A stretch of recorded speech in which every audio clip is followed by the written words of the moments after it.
Hey guys, Ivan here, and in today's video we got a couple of really interesting bodybuilding topics. The first topic we're going to discuss is what went wrong with Jordan Hutchinson at a Flex Pro Italy. Now, this topic is interesting because I'm going to address it from a coach perspective, not so much as a bodybuilding competition analyst. You guys watched my video. If you did, you know what I think, but what I found out later by people saying this in the comment section and also everybody talking about this online was that the problem, probably, we'll talk about this, is the fact that he carved up on McDonald's.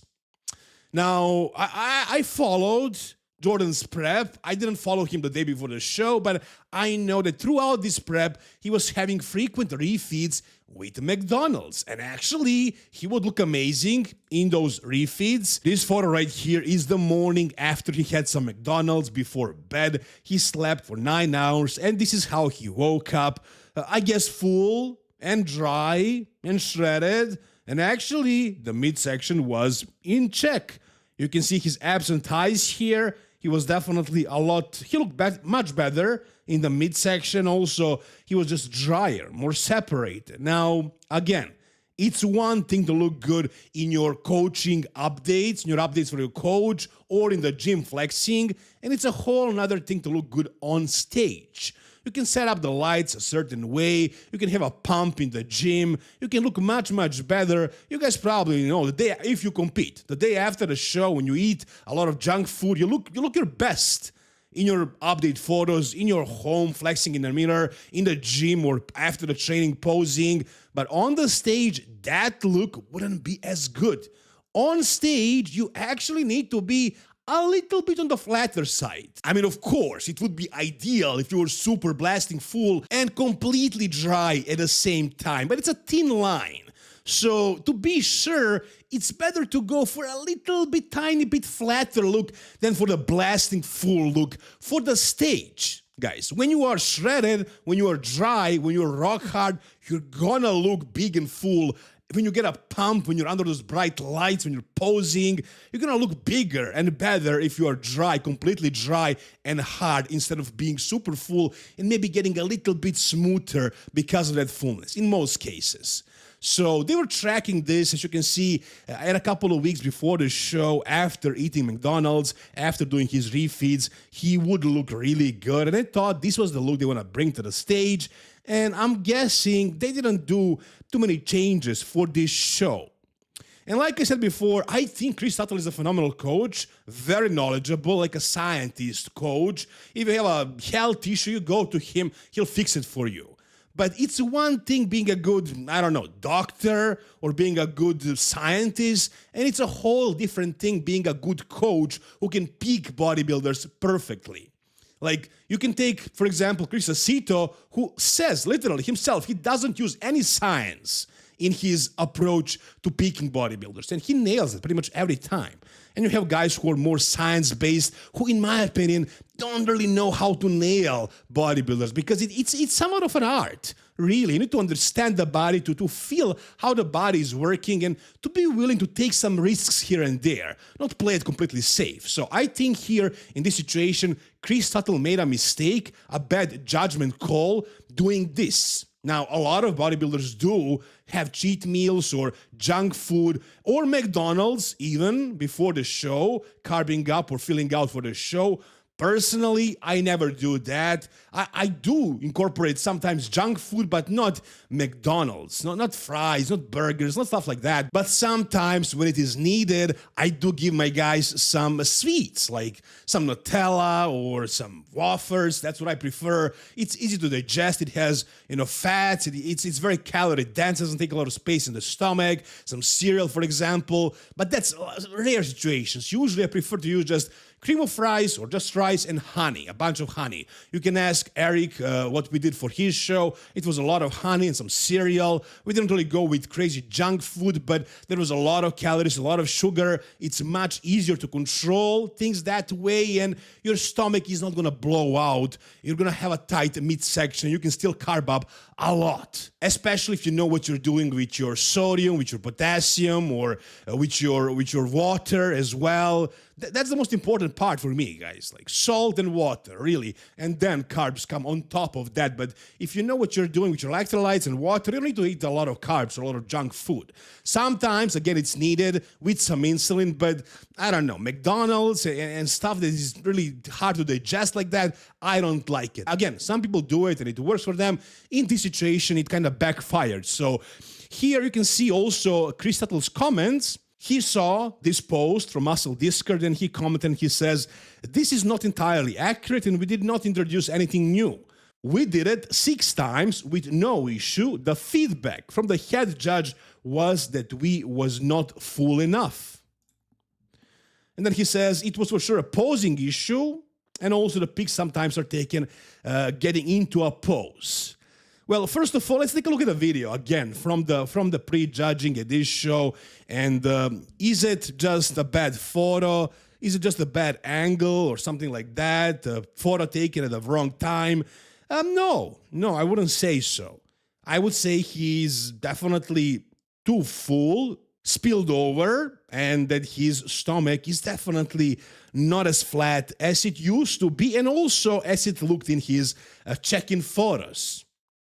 So again, I don't think it's just a bad photo. He actually looked exactly as we just said, so spilled over a little bit and definitely not super tight in the midsection. Now, he also says in the comments that he was shocked when this head judge told him that Jordan was flat. Personally, I don't know, maybe it's my mistake, but I don't ask any judges about their feedback because, honestly, I respect the judges, but I don't care what they think because I don't think they can know any better than me. This might sound arrogant, cocky, whatever, but that's just how I feel. I don't think there's anybody out there who can see things better than me. I don't think there's anything more to see. You either see what's going on or you don't. So this head judge told Jordan and Chris that he was flat. Do you really think that every head judge or judge knows what flat or full means? Like, does Tyler Mannion even knows what full really is? He never competed. I don't think he knows. He can only tell what he thinks a bodybuilder looks like. And somebody can look flat if they are spilled over. So when they are not as dry and not enough muscle is popping out, the separation is not as deep, they can appear like they might be flat. So again, personally, I would not consider what this judge told them. If Chris feels like he wasn't full enough, sure, fill him up. Maybe not with McDonald's, maybe with a bunch of honey and cleaner foods like that, and a lot of insulin, maybe. But maybe just don't do that. Maybe carb him up a little bit less, dehydrate him a little bit more, and he might actually end up looking fuller and harder. So again, a judge saying somebody's flat or full, that doesn't mean much to me because I don't know who the judge is and how much do they actually know. If you are a bodybuilder yourself, if you follow bodybuilding, if you're a fan of the sport, you know what a good look is. And as a coach, you know what you did or what you did wrong. So in this situation, I think Chris Tuttle should accept this as a mistake and just fix it for the next show. I think Jordan looks phenomenal. I think they made a lot of progress in the off-season, and the diet was done right as well. He kept a lot of size. It's all about just nailing the peak right now, and all they can do, in my opinion, is just fix this one mistake. Pull out the McDonald's, bring in a lot more carbs, clean carbs, control the peak week better, dehydrate a little bit more, bring in a sharper, harder, and fuller, potentially maybe, look, and just dominate the next show. I think Jordan can do it. I think he's that good. But again, I think this was a peak week mistake. And I'm sure it can be fixed for the next week. Whatever you guys think about this, tell me down below in the comments. All right, the next guy, the next bodybuilder I want to talk about is Anton Ratushny. Now, a 22-year-old phenom, let's put it that way, who is posting physique updates frequently, and I've been following him, and I am impressed, very much so. I have a lot of classic physique clients. One of them is prepping right now. It's also a close friend of mine, and we are aiming to get that pro card, and the plan is to take a pro card one day and the next day do a pro show and win the top 5 spot. And I'm comparing him to this guy all the time, and I'm looking at this guy, and I'm like, what the hell? How the hell is this guy this big? How far away from the weight cap actually is he? He almost looks like he's switching to the Open. I don't know. He's looking so massive. But he's 13 weeks out on the Mr. Olympia. He doesn't plan on competing anytime soon. He already qualified. And he's already pretty much shredded.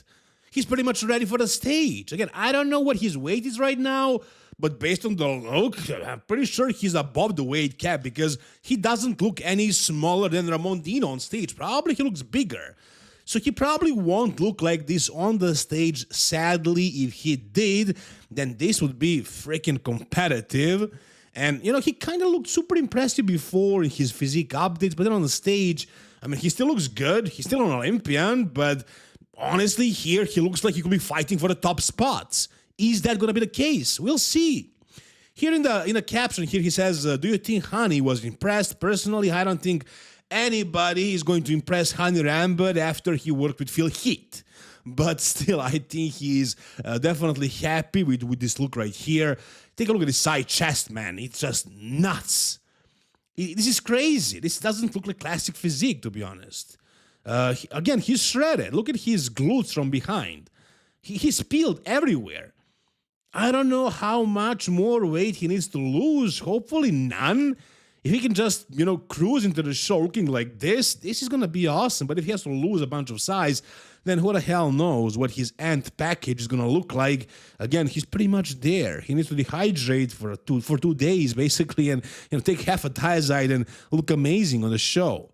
So, again, peeled, shredded, looks crazy. Everything is there. He has the back. He has the hamstrings. He has the shoulders, the arms, the chest, the quads. Very, very complete. Small waist as well. Looks very grainy. Has the quality for a young guy of only 22 years old. So, yeah, I think the future is definitely bright for this guy. Very, very young. However, it could be a better idea maybe to actually switch to the Open. Because, again, based on the look, I'm pretty sure he's above the weight cap and he's already pretty much stage ready. So what's going to happen in another 2-3 years if he continues pushing for size? Yeah, he'll probably eventually switch to the Open or stay in Classic, but not make a lot of progress because based on this, I'm pretty sure he's maxed out. I don't know if he can get any bigger than this, and he's shredded. So, yeah, for a 22-year-old, super, super impressive. Do I think he's actually going to be like a top 5 Olympian this year? That's tough to say, man. That's tough to say, but I wouldn't be too surprised if he was like top 10, you know, somewhere in the top 10. I wouldn't be too surprised. And I don't know what he looks like next to the other guys, but just standing here alone in all of these poses, he looks amazing. Crazy. Very, very impressive. What do you guys think about him? Tell me down below in the comments. All right, and finally, we got a physique update by Hadi Choopan, looking like an absolute monster right here in this video. And also, he already started writing these captions of his 20% right now. As the prep goes along, he's going to get to 100%, hopefully. And again, this is his current look right now, only his upper body. We saw his legs recently, and he fixed that asymmetry issue. Milos, I guess, fixed it for him. And, you know, it looks like he's already in very good condition, very good shape, looking big and full, and I don't see any melting body parts. He still looks fresh. Yeah, he's all jagged, he's all messed up from all the SEO use, but, you know, as far as the size and the conditioning and just the freshness of the body parts, it's all there.